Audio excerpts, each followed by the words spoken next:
The use of both hands to the full extent that I normally should be able to, utilize them. I can't exactly do everyday experiments. A Harvard PhD student describes the scare, the pain, and the lingering effects after a piece of equipment fell on her at the Harvard T station. Joycelyn Johnson says she's lucky she wasn't more seriously injured. Today, Johnson and her lawyer announced that they're going to be suing the MBTA. WBZ's Beth Germano is the first reporter to interview Johnson today. And Beth, she says she has a long road to recovery here.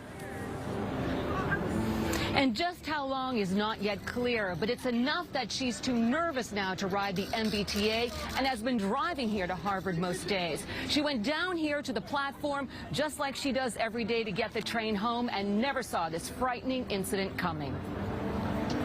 It hit me here where my clavicle is I guess, touching my shoulder. Joycelyn Johnson, arm now in a sling with a detached collarbone, hit by a 200-pound supporting column as she waited for a Red Line train home early last week. I realized immediately that I could have died from that impact, if not be severely injured. It's impacted the health and the rigorous studies of the Harvard PhD student.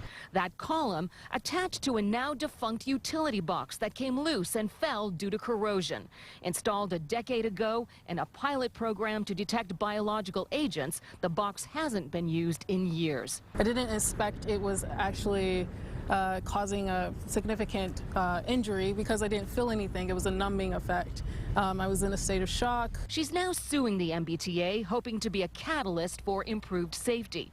Studying molecular cell biology, she's unable to do experiments and complete important coursework. And she's struggling to understand how the infrastructure at the station could be allowed to deteriorate to such an extent. What are they doing to facilitate, I guess, proper maintenance in the T, and what are the inspections that are taking place, and are they done properly and well by the people who are working for the T? Since the incident, all similar boxes have been removed, but for Johnson, it's too little too late. And it's near the same spot where an insulation panel fell near another passenger at the Harvard station back in March.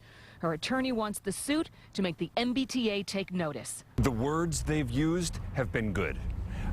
The words the T's used in the past haven't always been consistent with their actions in investigating when something happens. I think leadership did not effectively care as much of how it impacted me, and so it makes me wonder how they would care when it happens to others.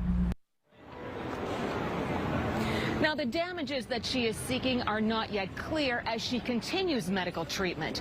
Coming up at 6 o'clock, what she wants from the new MBTA general manager and the T's response. Reporting live from Cambridge, I'm Beth Germano, WBZ News.